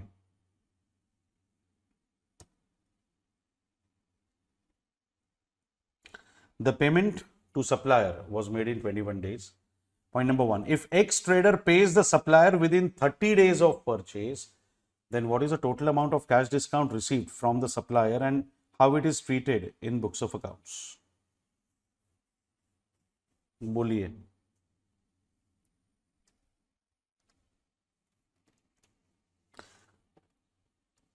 आप थोड़ा यहाँ पे ध्यान दो, इसमें 3 इंपॉर्टेंट पॉइंट्स है। एक तो डीमरेज जो मैंने कवर कर दिया, which was a new point.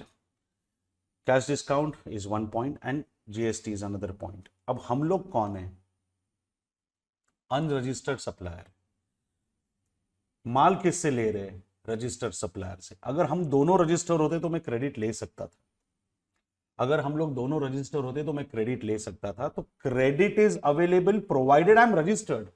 If I'm not registered, that means this will be charged as an expenditure. ये एक डिसेप्टिव पॉइंट था। हम लोग नॉर्मली क्या सोचते हैं, क्रेडिट अवेलेबल है तो नहीं लेने का। राइट है, 100% राइट, क्रेडिट अवेलेबल है तो नहीं लेने का। लेकिन boss, you are an unregistered supplier, तो आप कहां से क्रेडिट लोगे जब आप रजिस्टर्ड ही नहीं हो? मतलब आपके लिए तो एक्सपेंडिचर हो गया वो। बात समझ में आई? दोनों रजिस्टर्ड होते तो मैं क्रेडिट ले सकता, दोनों रजिस्टर्ड होंगे तो क्रेडिट ले सकता हूं। अगर मैं रजिस्टर्ड ही नहीं हूं तो मैं क्रेडिट कहां से लूंगा? जैसे if you are into employment, आप एचडीएफसी बैंक के लिए काम करते हो, मैं प्रोफेशनल फीस चार्ज करता हूं, मैं प्रोफेशन में हूं, तो मेरा जीएसटी नंबर है, I am registered under GST, you are not registered under GST. हमने दोनों ने लैपटॉप लिया पर्सनल बिजनेस यूज के लिए, ऑफिशियल यूज के लिए, आप कुछ नहीं कर पाओगे, आप जीएसटी क्लेम नहीं कर पाओगे because you are not registered only, but I can claim GST, I mean ITR, ITC I can claim because I am registered. इधर रजिस्टर्ड ही नहीं है, रजिस्टर्ड नहीं है मतलब it is like credit is not available, तो यहां पे जीएसटी भी आएगा। तो 2,50,000 आपके लिए, कैलसी लो 2,50,000 आपकी कॉस्ट है, -10% का ट्रेड डिस्काउंट, तो 2,25,000 आएगा, उस पर 18% ऐड कर दो, 2,25,000 पे 18% ऐड कर दो, कितनी है फिगर? 2,65,500। 2,65,500 आपकी फिगर आएगी। अच्छा, अगर डिस्काउंट देना ही है तो 10% डिस्काउंट देना है ओरिजिनल प्राइस पे। ओरिजिनल प्राइस अपनी कितनी है? 2,25,000। जीएसटी पे डिस्काउंट नहीं मिलेगा, 225 का माल है, 225 का, जिसमें 22,500 का डिस्काउंट मिलेगा, तो कितने में अवेलेबल होगा माल? 2,43,000 में। तो अगर हम लोग डिस्काउंट कंसीडर करते भी है तो भी 2,43,000 में माल अवेलेबल होगा। तो डिस्काउंट कितना था?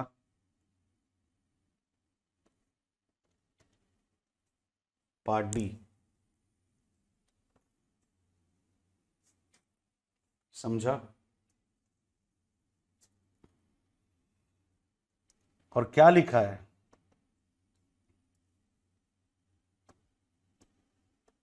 It will not be deducted from material cost. मैंने बोला था it will not be deducted from material cost, मतलब you are not going to charge it to the customer. तो वो पार्ट वैसा ही है, अमाउंट सिर्फ ढूंढ लिया हमने। समझ में आया? Yes, sir. So it is always post trade discount excluding GST and taxes.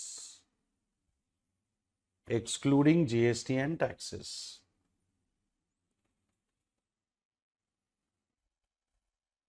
ठीक है? What will be the amount of other expenses and how it will be treated in material cost? अभी other expenses कितने होंगे?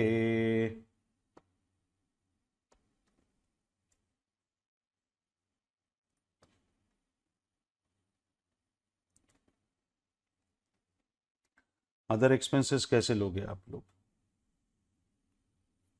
What will be the amount of other expenses? How it will be treated in material account? एक चीज clear है, other expenses will be added for sure. बराबर? other expenses will be added to material cost, मतलब ये तो will not be added वाला option ही नहीं है अपने पास।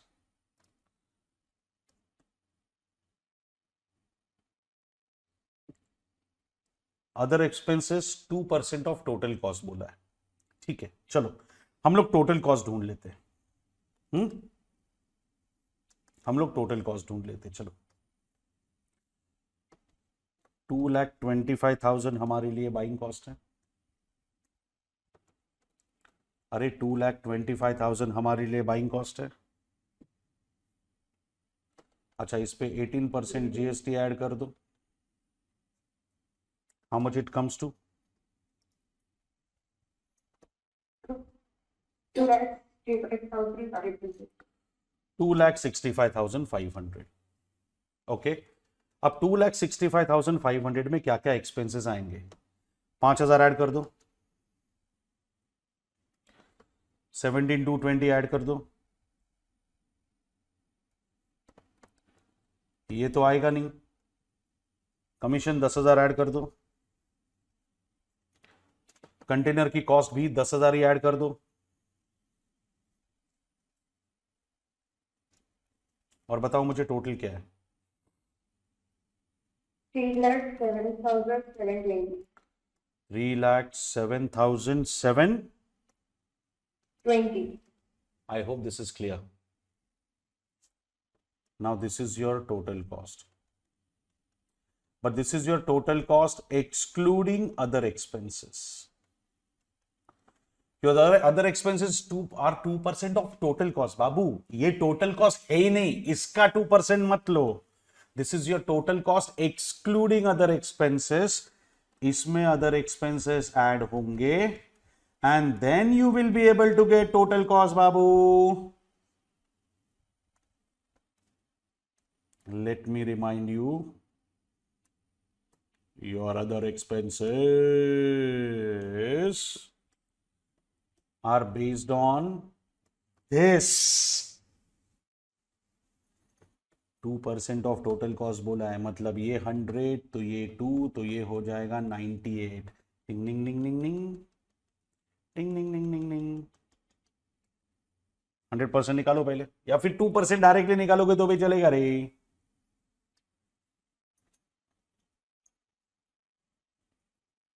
बोलिए. 6280. 6280. Kindly give me the total cost. 3,14,000. आपको यहां तक समझ में आया? Yes, sir. Hey, it is not 2% of total cost excluding. It is 2% of final total cost. हमको मिली total cost excluding other expenses. तो अदर एक्सपेंसेस ऐड करने के बाद जो कॉस्ट मिलेगी उसका 2%. तो वो 100, ये 2, तो नेचुरली कैसन ऐसन रिवर्स ऑर्डर में 98 will be the total cost. फिर क्रॉस मल्टीप्लीकेशन करने के बाद आंसर आ गया. हाँ, तो अपना आंसर क्या है? 6280. देख लो 6280 किधर मिलता है. तो ये बापू, ये गोवा में बर्फ पड़े. देख 6280. कोई शक? And it will be added to material cost, obviously. What is the amount of GST and how it will be treated? GST निकाला आपने ना? कितना है GST? GST 40,500. 40,000. 500. तो एक 40,500 मतलब ये दो आंसर कैंसिल हो गए. It will not be added और it will be added? It will be added. ये सबसे अलग पॉइंट था. क्यों? Because he is an unregistered dealer. तो वो क्रेडिट लेगा कहां से? अबे वो जीएसटी के पोर्टल पे नहीं है तो क्रेडिट लेगा कहां से? वो मैंने आपको एग्जांपल दिया ना. आप एम्प्लॉई हो एचडीएफसी के, मैं प्रोफेशनल हूं, दोनों ने लैपटॉप लिया, मुझे बेनिफिट मिलेगा जीएसटी का because I am registered under GST. I can claim input credit. You can not because you are not even registered. बात समझ में आई? ये नया पॉइंट था जो मटेरियल कॉस्टिंग में हमने डिस्कस नहीं किया था, जो यहां पे डिस्कस हो गया. दोनों रजिस्टर्ड होंगे तो आईटीसी क्लेम कर सकते हो, और अगर आईटीसी क्लेम कर सकते हो तो वो नहीं आएगा क्योंकि जेब से जा नहीं रहा है. लेकिन मैं रजिस्टर्ड नहीं हूं तो मैं क्लेम ही नहीं कर सकता. क्लेम नहीं कर सकता मतलब कस्टमर को चार्ज करना पड़ेगा. Total material cost chargeable to X trader, मेरे ख्याल से ये भी आ गया है 3,14,000. देखा कैसे सच सच सच सच करके आंसर आता है.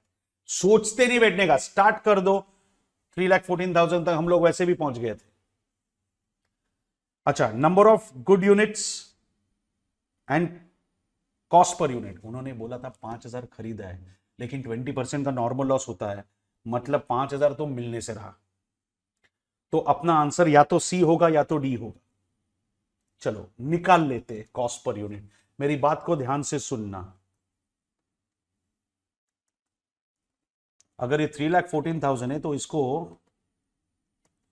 4,000 से डिवाइड करो. हमको मिली 78.5. 78.5.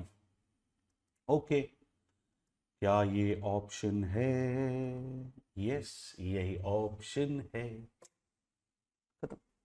आपको याद है मैंने कहा था वो कॉस्टिंग का एक सम करवाया था मैंने मटेरियल कॉस्टिंग में. उसमें मैंने लिखा था if there is a normal loss quantity it should be reduced. if there is a normal loss quantity it should be reduced. क्यों? because it is charged to the customer. मेरी बात को ध्यान से सुनना. 3,14,000 डिवाइडेड बाय 5,000 करो. 3,14,000 आपकी total cost आई 5,000 units के लिए. कॉस्ट पर यूनिट निकालो. 5,30, 5 दूने 62.8. 5,48 बराबर. अरे हाँ या ना?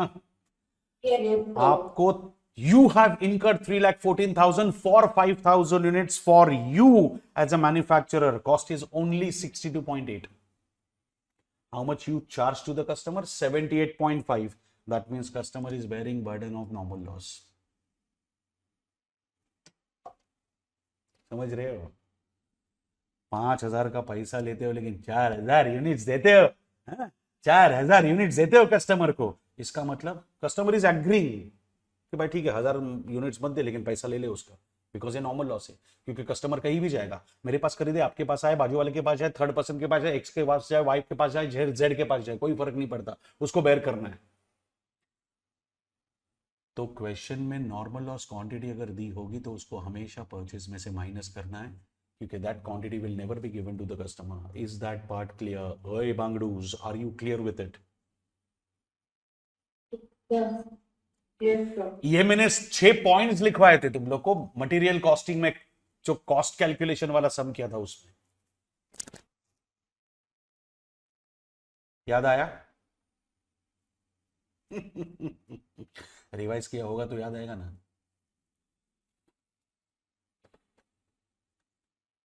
चलो अच्छा, एबनॉर्मल लॉस क्वांटिटी दी होती तो इग्नोर करते हैं ना. क्वांटिटी से आपने अगर कुछ भी इग्नोर किया तो कॉस्ट पर यूनिट बढ़ेगी. तो abnormal loss quantity is to be ignored. उसको गलती से भी माइनस मत करना, सीपीयू बढ़ेगा. इसका मतलब आप कभी भी क्वांटिटी माइनस करते हो तो कॉस्ट पर यूनिट बढ़ती है. आप कभी भी क्वांटिटी माइनस करते हो तो कॉस्ट पर यूनिट बढ़ती है. एबनॉर्मल लॉस क्वांटिटी भी आपने माइनस की तो कॉस्ट पर यूनिट बढ़ेगी. मतलब it will be charge to the customer and that is wrong. That is wrong. It can not be charge to the customer. तो abnormal loss quantity होती तो मैं इग्नोर कर देता जैसे तुम लोग एक्स को करते हो, इग्नोर, ब्लॉक. लेकिन नॉर्मल लॉस क्वांटिटी है तो माइनस करते जाओ. जितने नॉर्मल लॉसेस दिए सब माइनस करते जाओ, माइनस करते जाओ, माइनस करते जाओ, माइनस करते जाओ. हर एक नॉर्मल लॉस डिडक्शन के लिए आपकी कॉस्ट बढ़ती जाएगी, बढ़ती जाएगी, बढ़ती जाएगी, बढ़ती जाएगी, because you want to charge that cost to the customer. Answer आपके सामने खड़ा है. 3 लाख, सॉरी आंसर सामने पड़ा है, सामने तो प्रोफेसर खड़ा है. 3,14,000 आपकी कॉस्ट थी 5,000 की. मतलब मेरे लिए खर्चा था 62.8, but I made my customer पे 78.5. So I'm charging that normal loss to the customer. I hope this is crystal clear.